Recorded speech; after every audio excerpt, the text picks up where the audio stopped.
Hola, soy el profesor Daniel Ramallo y vamos a desarrollar brevemente lo que sería la unidad de puerperio fisiológico. La idea de esta presentación es simplemente servir de guía con los tips más importantes sobre lo que es la unidad. Ustedes deberían de ir a profundizar más en la bibliografía que se hace referencia para esta unidad. Y disculpa por el ruido de fondo de repente. Tenemos que recordar las ventajas y desventajas de la episiotomía que se dieron justamente en, en la atención del periodo expulsivo del trabajo de parto. Es importante también diferenciar los tipos de episiotomía y los cuidados que se deben tener para cada una. Recordar también la nomenclatura obstétrica de las diferentes etapas, la paridad con la cual se encuentra la mujer en el posparto, la cicatriz de episiotrafia y los tipos de incisiones abdominales, los loquios, los tipos de loquios, en qué momento se dan y los entuertos que son y por qué se producen, y especialmente los cambios anatómicos con nombres específicos para cada etapa, incluso lo que sería la escala de Tanner. Dependiendo del autor, las etapas o clasificaciones del puerperio se dividen en este caso voy a hablar de lo que sería el puerperio inmediato, que son las primeras 24 horas postparto. Recordar que en esta etapa es donde se produce la mayor cantidad de muertes maternas a nivel mundial. En ese contexto quiero aclarar de que es tan sencillo realizar los controles en esta etapa y yo creo que hace que el personal de salud eh, infravalore todo este proceso. Lastimosamente, eso hace que muchas mujeres en Paraguay mueran, sobre todo lo que sería por causa de hemorragia postparto, durante este periodo de tiempo, sobre todo en las primeras 2 horas del postparto. Cuando hablamos del puerperio inmediato propiamente dicho, el cuerpo de la mujer se prepara para lo que va a venir, que es ese sangrado. Entonces, trata de contener durante lo que pasó en el embarazo, ir preparándose para ese momento que se produjo en el alumbramiento y de que ese sangrado no tenga una afectación hemodinámica en la mujer. Entonces, en el puerperio inmediato, básicamente el cuerpo lo que trata es de que que la mujer no muera desangrada. Y ahí es donde se producen, recuerdan ustedes, la contracción uterina, que sería el globo de seguridad de Pinar, entre otras cosas. Posteriormente, pasadas las 24 horas, hasta aproximadamente los 10 días, es que se denomina el puerperio mediato. En esta etapa, aparte todavía del cuerpo tratar de controlar el sangrado que presenta la mujer por ese lecho que dejó la placenta, también se prepara para lo que sería la lactancia materna, una etapa sumamente importante que justamente hay un video espectacular que se subió en el Classroom que habla sobre las bondades de la lactancia materna y algunos otros tópicos importantes al respecto. Entonces, en el puerperio inmediato se suma lo que sería la parte de la lactancia materna. Posteriormente a esos 10 días aproximadamente, aparecen lo que serían los cambios hacia el estado fisiológico pregravídico y se conoce como puerperio alejado y dura hasta aproximadamente los 45 días.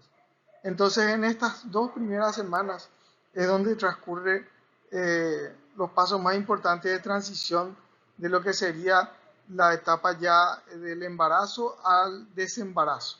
Entonces la mujer vuelve a tratar de estar a su condición basal previa al embarazo y el desarrollo, por supuesto, si es que la mamá trata de dar lactancia materna, entonces el desarrollo de la mama, en este caso, es sumamente importante.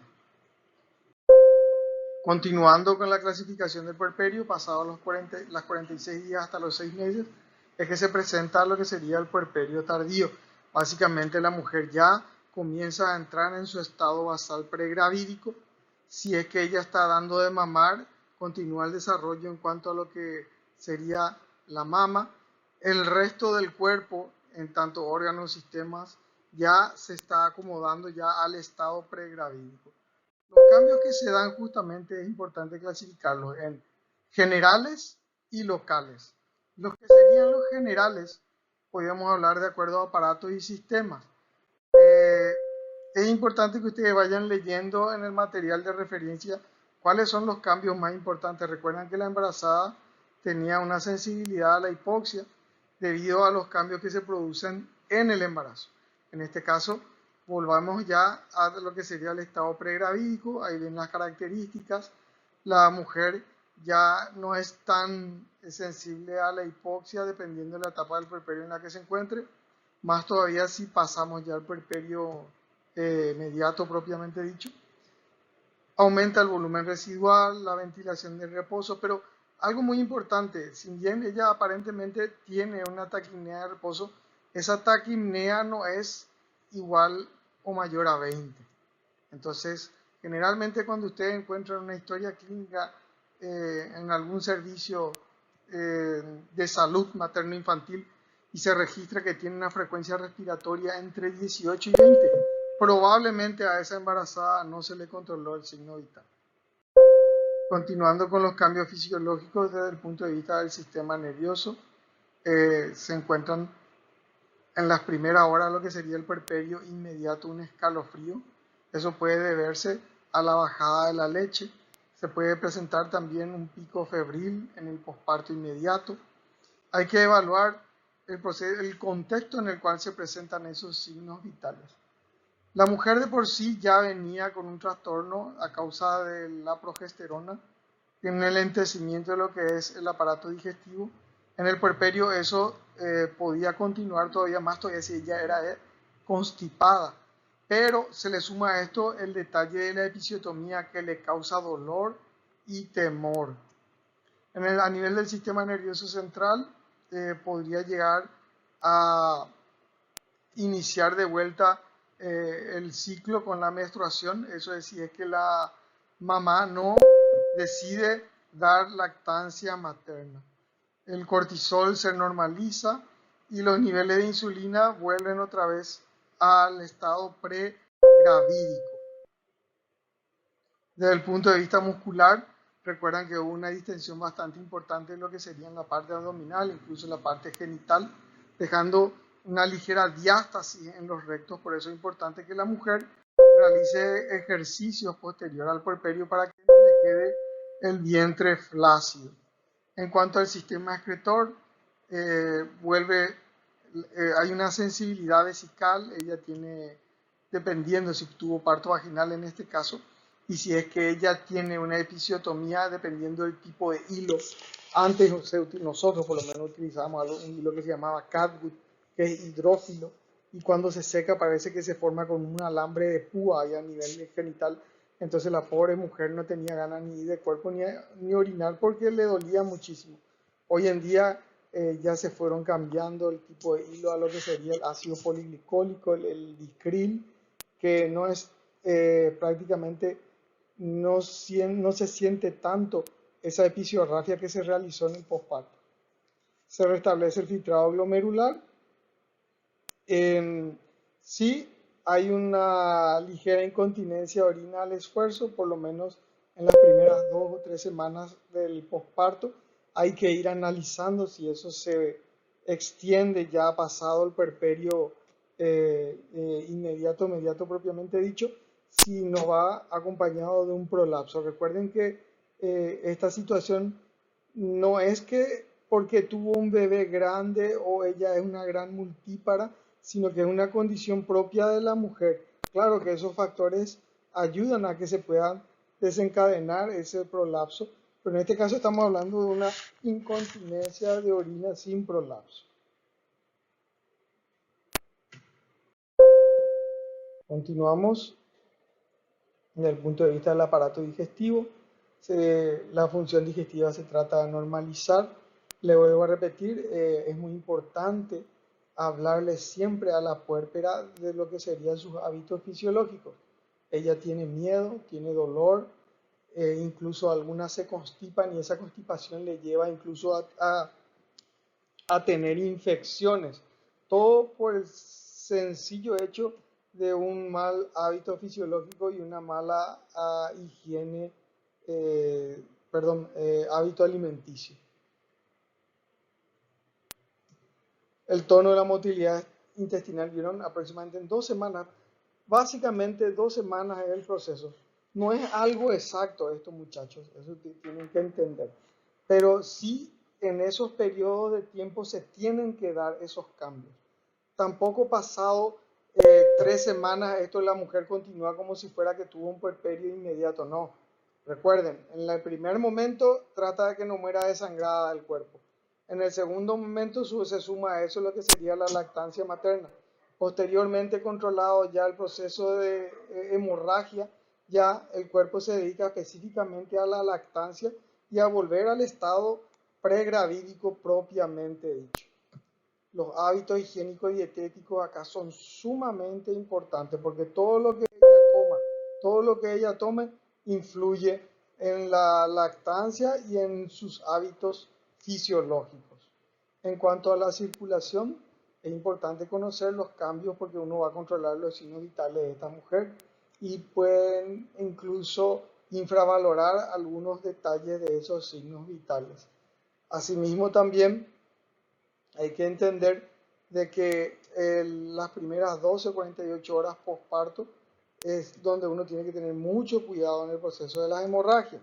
Por eso que en el Ministerio de Salud se utiliza algo que se llama escala de alerta precoz para tratar de detectar si es que existe alguna anomalía en cuanto a la desviación de los signos vitales por encima de lo que se considera valor de referencia. El gasto cardíaco aumenta ligeramente para volver después a su estado pregravídico. La presión arterial está aumentada en los primeros días, posteriormente hay una hipotensión ortostática y se presenta una bradicardia fisiológica.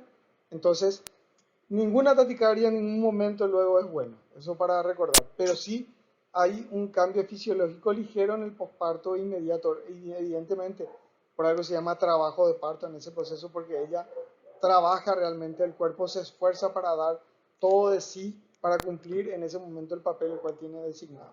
Desde el punto de vista laboratorial, lo más llamativo es acá que hay una leucocitosis fisiológica, ¿sí? Hay un ligero aumento de las plaquetas, así como también el fibrinógeno. Acá el valor del fibrinógeno es de 200. En una persona que no está embarazada, el valor normal del fibrinógeno es de 100. Entonces, hasta acá, ¿qué es lo que tenemos? Que básicamente esos cambios que se produjeron durante el embarazo ahora están volviendo a su valor normal dependiendo de la etapa. Nosotros tenemos que conocer qué cambios se dan, por qué se están dando en el puerperio inmediato, por qué hay esa situación. Entonces, si ella está tratando de que no sangre, evidentemente va a haber un aumento de la resistencia periférica, ligeramente un aumento de la frecuencia cardíaca, hay una taquipnea compensatoria en ese proceso. Entonces, siempre hay que valorar los signos vitales de acuerdo al momento o etapa del puerperio en el cual se están presentando. La leucocitosis evidentemente no tiene que tener una neutrofilia, ¿verdad? En este caso estamos hablando de una leucocitosis sin esa neutrofilia que se ve en una infección de 90% con desviación y neutrófilos segmentados incluso. Sí, hay neutrófilos en prevalencia por el aumento de los leucocitos, pero no como una infección como tal. Ahora, depende del libro, algunos hablan de que incluso puede llegar hasta 20.000, en este caso a 30.000, pero hay que tener mucho cuidado, ¿sí? En que los signos vitales no nos estén indicando de que esta paciente tenga una sospecha de sepsis. En este caso, ¿cuáles son los signos vitales que tenemos que tener en cuenta? Serían la frecuencia respiratoria, si está mayor o igual a 22, y una presión arterial sistólica disminuida. Entre los cambios locales vamos a valorar de que hay una menorrea de duración variable dependiendo si la mujer va a dar o no de. Es muy importante considerar los cambios que se producen a nivel del útero, que va disminuyendo. Eso hay que controlar. Generalmente yo solía marcar en la puérpera esa disminución porque tiene que ser infraumbilical. El OCE y el OSI van cambiando. sobre todo si tuvo un parto vaginal. Vamos a valorar de que el cuello pasa de ser puntiforme ahora pasa a ser transversal. El OSI va cerrando a medida que va pasando el tiempo y se producen justamente los loquios con cambio de coloración, los famosos loquios rubra que le dicen y los loquios alba que serían los otros extremos. Hay autores que hablan de denominaciones intermedias entre ellos, pero lo más importante es conocer esto, el rubra, el alba y en qué momento se dan. Bueno, seguimos con los cambios locales a nivel de lo que sería el genital externo. Es cierto, algunas personas creen de que si tienen parto normal el introito se agranda. De por sí, claro, pasaron 35 centímetros de perímetro cefálico por ahí, pero eso vuelve otra vez a su estado pregravídico no original, porque hubo una distensión muy importante de las fibras musculares. Ahora, si se hizo una episiotomía, sobre todo una episiotomía mediana o medio lateral, recuerden que se cortó músculo, el músculo no se regenera y la episiorrafia no cumple ese papel de volver otra vez a ese introito pregravídico. Por eso es muy importante tratar de, si se va a hacer una episiotomía, que sea con una indicación. Y si se puede hacer una episiotomía mediana, que se la haga, pero si es que no va a tener ningún tipo de intervención en el periodo expulsivo. Porque si se va a realizar una intervención en el periodo expulsivo, como el famoso apoyito o cristeler, o hacer un parto instrumentado, entonces esa episiotomía mediana va a correr y va a producir un desgarro de segundo, tercero, cuarto grado. El ímen desaparece y queda lo que se llama ahí la famosa carúncula mirtiforme. Entonces eso es característico justamente de las mujeres que ya tuvieron un parto por vía vaginal. Ahí estamos observando las imágenes, los tipos de episiotomía de acuerdo al tipo de incisión. La cicatriz de la episiorrafia hay que controlar. Y no hay que olvidarse del piso de la pelvis. Generalmente la mujer es por eso que suelen tener incontinencias en este periodo de tiempo. Es muy importante que ellas hagan ejercicios perineales. No hay que caer en los errores que cometen la mayoría de las personas que van al doctor Google y comienzan a buscar y hacen, ¿cómo se dice? Encuentran cualquier macanada para lo que sería el ejercicio de la parte del piso pélvico. En cuanto a controles, fundamental el control de los signos vitales en la hoja de escala de alerta precoz, precoz. Ahí se tienen los parámetros para valorar lo que serían los valores de referencia. Los hábitos higiénicos y dietéticos son fundamentales. En los primeros, evidentemente, ella no va a comer un batiburrillo con chocolate en el posparto inmediato, ¿verdad? Sino que hay que darle una alimentación de que sea carne blanca, que ella pueda tener una digestión rápida, de momento que ella pueda ir de cuerpo, no tenga que esforzarse. Sí o sí hay que controlar si está orinando o no, porque eso puede producir un globo vesical y un sangrado en el puerperio. Si ella está constipada, eso posteriormente después le puede desencadenar en dolores, incluso puede llegar a tener infecciones. Hay que controlar el sangrado, la disminución del útero, las mamas. Acá es muy importante porque nadie controla las mamas de la paciente. Básicamente, la paciente se educa con la mamá o con la suegra o con la persona que está ahí que dice que sabe sobre eso. Típico es la paciente abandonada, comienza a tener grieta en el pezón por una mala técnica de lactancia, eso se infecta, lleva una mastitis y todo un problema. Pues aunque ustedes no crean, esa mastitis es muy frecuente ver en las puérperas, porque justamente por falta de educación, no es culpa de la puérpera, es culpa de nosotros que no le educamos a esta paciente sobre todos estos cuidados básicos que ella tiene que tener y que le pueden llevar a problemas que pueden incluso ser graves. Los controles, como le dije al inicio, sencillitos, cortitos. Eso que está ahí es lo que figura en el sistema informático perinatal que hay que hacer y lastimosamente muchas veces ni eso se hace. Hablarle a la embarazada sobre los signos de alarma. Si tiene sensación febril, hay que valorar. Recuerden que en el puerperio inmediato, posparto, ella puede tener fiebre, puede ser por el mismo trabajo de parto, puede ser por la bajada de la leche, el calostro. Dolor a nivel genital, hay que valorar ese dolor, puede ser por la episiorragia, y si no es por eso, hay que valorar si no existen signos de inflamación, si el útero se contrae o no, el tipo de secreción que tiene, si comienza a tener, en vez de loquios rojos, son loquios purulentos o mezclados, no es sangre pura, tiene olor, entonces mucho cuidado con eso, la sepsia en el puerperio es mortal. El dolor a nivel de las mamas, los cuidados de las mamas son fundamentales. Es más, está el famoso tabú que la mujer no se tiene que bañar, ella se puede bañar, ella se puede higienizar, lo que no tiene que hacer es una higiene genital, sino que se baña como siempre se bañó. Se puede lavar la cabeza, no se va a quedar loca. Algunas ya usan de excusa eso para después decirle al marido que quedó así posparto. Pero la idea acá, gente, es de que ella no tiene muchas restricciones. Sí, en el puerperio inmediato, sí, como les dije, sería la parte de la alimentación, que no sea una comida muy pesada.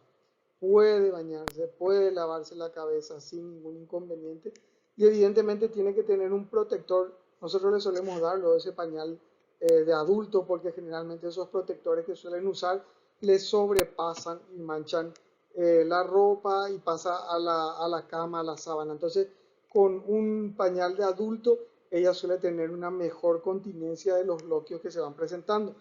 Recuerden que ese útero, a medida que se va contrayendo, va a ir expulsando los loquios.